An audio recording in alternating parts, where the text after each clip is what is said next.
Shalom, halo guys, kembali lagi bersama saya Citrayanti Seranga.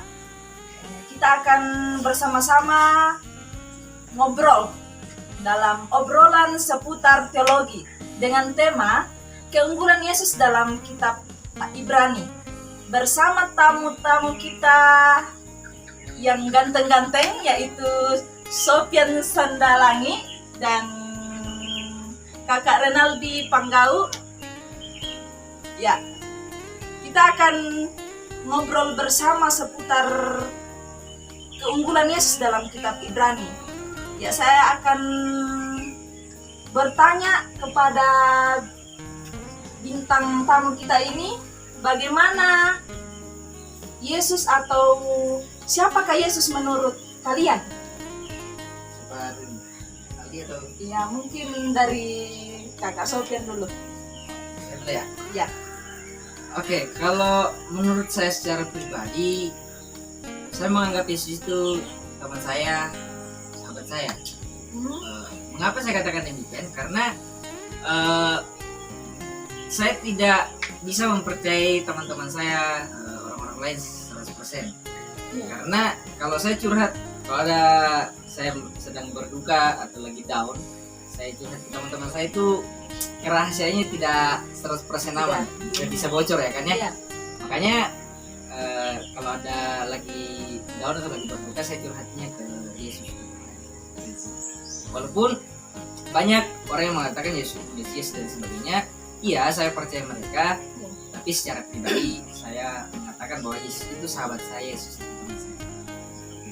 Berarti Yesus itu adalah sebuah sahabat, Ya. seorang sahabat.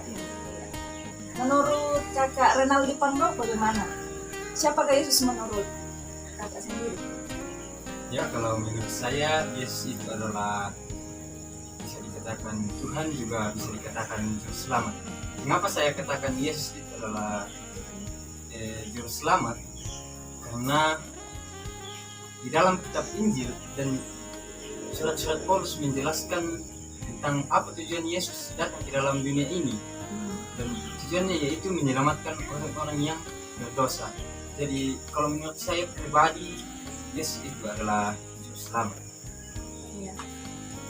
Juru selamat dalam artian mungkin Kakak Renaldi mengatakan bahwa dia sudah menyelamatkan kita dari maut. Juru selamat, dia selalu ada bersama kita dalam setiap dalam pergumulan kita, dalam situasi apapun yang kita rasakan, itu selalu ada. Mungkin juru selamat dalam artian seperti itu ya Kak? Ya. Ya, Kakak tadi mengatakan bahwa Tuhan Yesus menyelamatkan semua manusia. Jadi menurut pandangan Kakak sendiri, Yesus datang menyelamatkan semua manusia atau hanya orang-orang yang rajin pergi gereja atau beribadah atau apa Kak? Ya, untuk menjawab pertanyaan itu sebenarnya saya punya dua pandangan. Kalau menurut para reformat, para reform mengatakan bahwa keselamatan itu hanya kepada orang-orang tertentu saja. Mereka sudah diselamatkan. Biarpun mereka jatuh di dalam dosa, tapi keselamatan itu tidak akan bisa jauh dari dirinya. Mereka sudah diselamatkan. Atau mungkin sekarang mereka sedang berada dalam dosa, tapi pasti akan kembali pada dalam keselamatan itu, karena Tuhan sudah membawanya ke jalan keselamatan. Dan yang kedua, pandangan tentang derajat raja. Derajat raja menolak bahwa pandangan hukum itu masih tertutup. Derajat raja mencoba menjelaskan bahwa keselamatan itu kepada semua orang. Tinggal orang itu mau menerima keselamatan itu atau tidak. Tetapi kalau menurut saya sendiri, ya mungkin benar yang dikatakan oleh derajat raja bahwa keselamatan itu benar-benar sudah diberikan kepada semua orang. Tinggal orang itu mau menerima keselamatan itu atau menolaknya. Jadi menurut Kakak keselamatan itu betul-betul dari hati bahwa ketika kita sudah mau bertobat, ketika kita sudah mau berubah dari kesalahan-kesalahan kita, keselamatan itu ada. Ya, menurut kakak Sofian sendiri, menurut pandangannya, apakah Yesus datang menyelamatkan semua manusia? Oke, kalau menurut saya sebenarnya saya belum punya pendirian tetap karena pertama gereja Korea adalah aliran Calvinis. Dan salah satu pandangan Calvin yang terkenal ialah bahwa keselamatan itu, pada dasarnya keselamatan itu manusia sudah ditetapkan untuk selamat dan binasa. Nah, contoh itu Yudas sudah ditetapkan untuk binasa dan yang lain sudah ditetapkan untuk selamat menurut pandangan Calvin.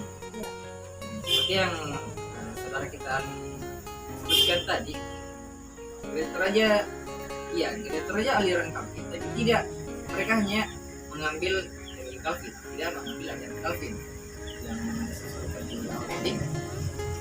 Gereja Toraja mengklaim bahwa Yesus datang untuk menyelamatkan semua orang.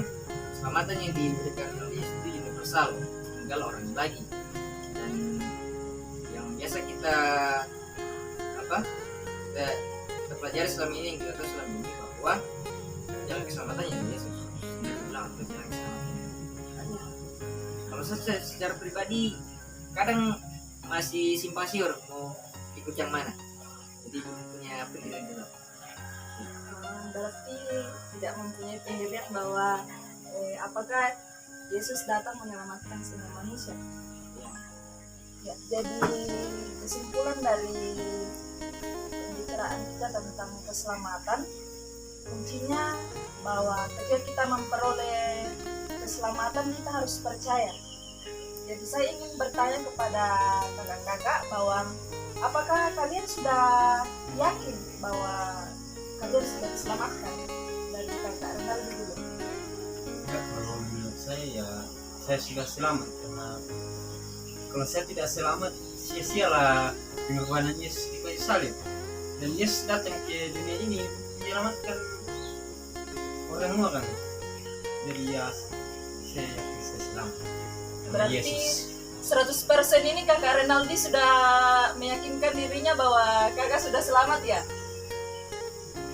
Ya sudah, karena tadi sudah bilang bahwa saya yakin, bahwa saya percaya, saya yakin bahwa saya selamat. Jadi kakak Renaldi menyatakan bahwa keyakinan dalam diri saya bahwa saya selamat. Ya mungkin dari kakak Sofian,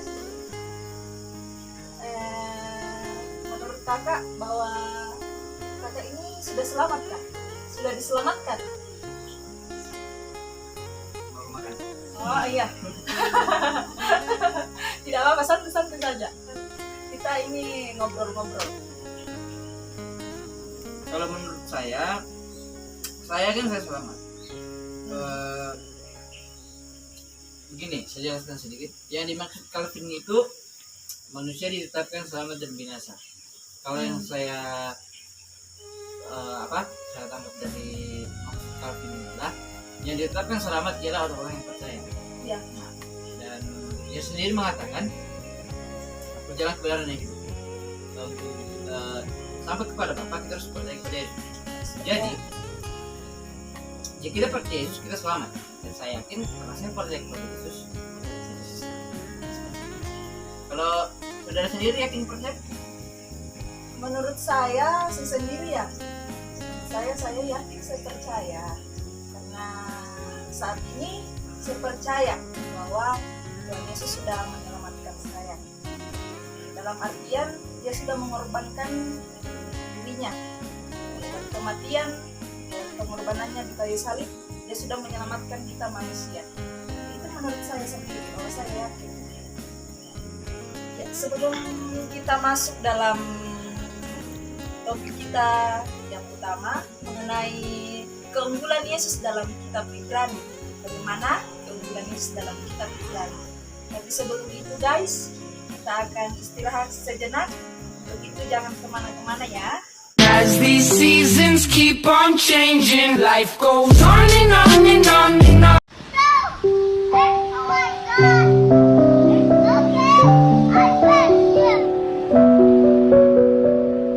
In the name of Father and Son, the Holy Spirit. Baptis. Kurang ajar di baptis online aku. Oh, aku Islam. La ilaha illallah, asyhadu an la ilaha illallah, aku Islam. Halo guys, kembali lagi bersama saya dengan bintang tamu yang sama pula dalam obrolan seputaran teologi dengan tema keunggulan Yesus dalam kitab Ibrani. Ya, jadi banyak teolog yang berpendapat dan mengakui bahwa kitab Ibrani ini adalah kitab yang paling tinggi kristologinya dalam perjanjian baru. Ya, jadi saya ingin bertanya kepada bintang tamu kita, ya bagaimana menurut pandangan kakak-kakak sendiri tentang pandangan para teolog ini? Ya mungkin dari kakak Sofian dulu. Boleh? Ya. Oke. Kalau saya secara pribadi saya setuju dengan para teolog bahwa kitab Ibrani adalah kitab yang paling mengenal kristologi. Ada dua tokoh yang saya pernah baca buku, ada dua tokoh yang mengemukakan demikian. Yang pertama itu Roy itu mengatakan bahwa kristologi merupakan fokus utama kitab Ibrani. Dan yang kedua itu Robert Rose, dia mengatakan demikian bahwa kristologi kitab Ibrani itu sangat kaya dan kristologi tinggi kitab Ibrani itu tidak dapat diragukan lagi. Oleh sebab itu menurut saya sependapat dengan orang itu bahwa memang kitab Ibrani ini adalah kitab yang paling tinggi kristologi. Utamanya adalah kristologi atau doktrin tentang Kristus. Walaupun memang di dalamnya kitab Ibrani tidak hanya membahas tentang Kristus saja, yaitu bicara tentang Allah, keselamatan,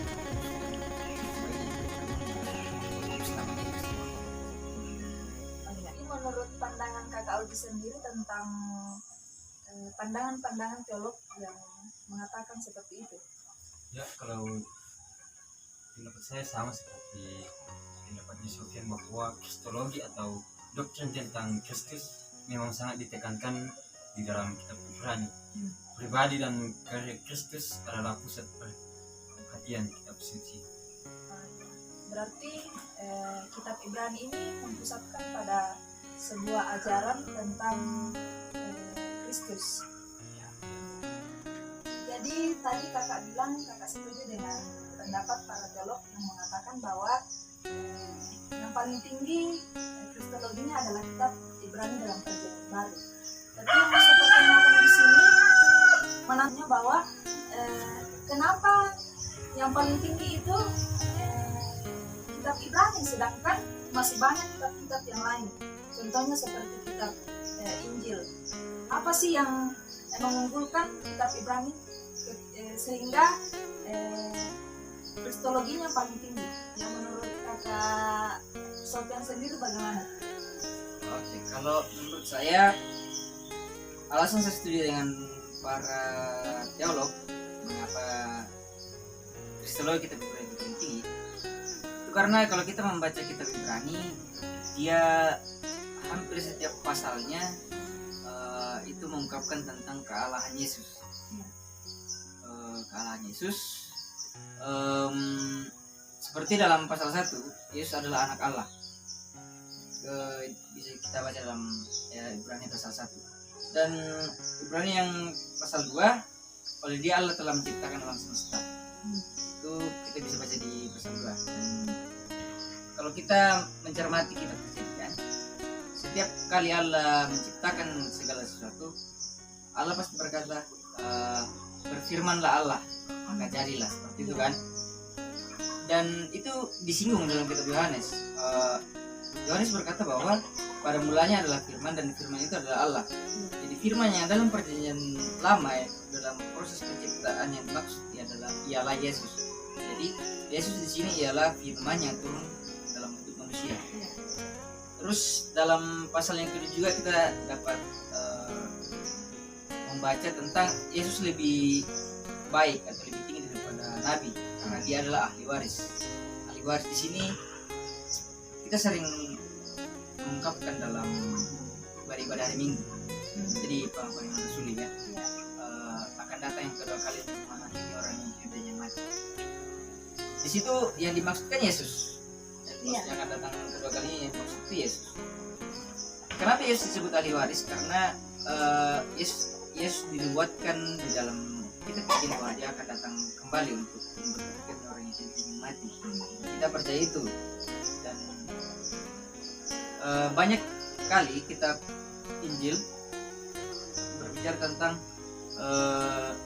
kerajaan surga sudah dekat. Dalam arti kerajaan surga sudah dekat itu bahwa Yesus akan datang itu tidak lama lagi. Itu mungkin kata-kata yang saya dari sekolah minggu itu sudah sering saya baca. Namun ini sudah berapa tahun? Aku sudah 21 tahun dan itu kategori lama. Tapi dari kecil itu katanya sudah dekat. Saya tidak tahu dekatnya sebagaimana.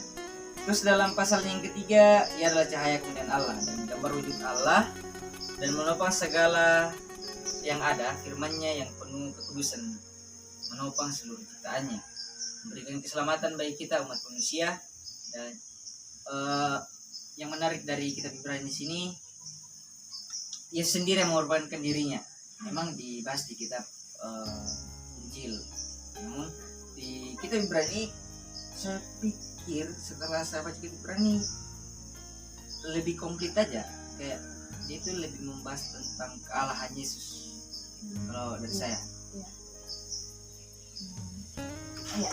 Dan menurut dari kakak Renaldi sendiri, bagaimana keunggulan Yesus? Kenapa kitab Ibrani ini paling tinggi kristologinya dibandingkan kitab-kitab yang lain? Ada kitab Injil, dia pun juga membahas tentang Yesus, tetapi para teolog mengatakan bahwa kristologi yang paling tinggi adalah kitab Ibrani. Bagaimana pendapat Renaldi? Ya, psikologi tentang kitab Ibrani menjelaskan bahwa firman Allah adalah firman yang hidup dan kuat dan lebih tajam daripada pedang bermata dua dimanapun. Selanjutnya, Kristus sebagai imam besar tidak memuliakan dirinya sendiri, tetapi dimuliakan oleh Dia, Allah Bapa. Kristus adalah imam untuk selama-lamanya. Jelas ini terjadi. Yesus dimuliakan oleh Allah ketika dia dibaptis oleh Yohanes. Ketika Yesus sudah dibaptis, turunlah Roh Allah ke atasnya dalam bentuk merpati, dan ada suara dari langit yang berkata, "Inilah Dia, anakku yang kukasihi." Kembali lagi yang dijelaskan oleh Sofian tadi tentang anak Allah, bahwa Yesus itu adalah benar-benar anak Allah. Walaupun kita juga disebut anak-anak Allah, tapi kita berbeda dengan Yesus. Selanjutnya, Kristus sebagai imam besar tidak memuliakan dirinya, dan juga Kristus adalah pokok keselamatan yang abadi bagi semua orang yang taat kepadanya. Keselamatan, kita sudah menyinggung keselamatan di awal pembicaraan kita tadi. Jadi keselamatan itu jelas dalam kitab Ibrani bahwa setiap orang yang percaya dan taat kepada Yesus Kristus, mereka adalah orang-orang yang akan diselamatkan. Dan juga Yesus Kristus adalah imam yang lebih tinggi daripada Harun. Kristus imam besar perjanjian baru dan martabatnya setara dengan Allah atau sederajat dengan Allah. Ya, pemahaman saya tentang Yesus dalam kitab Ibrani. Ya, mungkin bisa saya tambahkan sedikit. Silakan. Dari penjelasan tadi saudara Aldi, saya sempat saya tangkap satu bicaranya dia bilang tadi bahwa Yesus tidak memuliakan diri sendiri. Saya pikir ya, Yesus tidak memuliakan diri sendiri. Salah satu contohnya, Yesus pun rela membasuh kaki murid-muridnya. Dia merendahkan dirinya, dan Yesus tidak pernah, saya selama membaca kitab Perjanjian Baru, saya tidak pernah membaca Yesus mengatakan akulah Tuhan.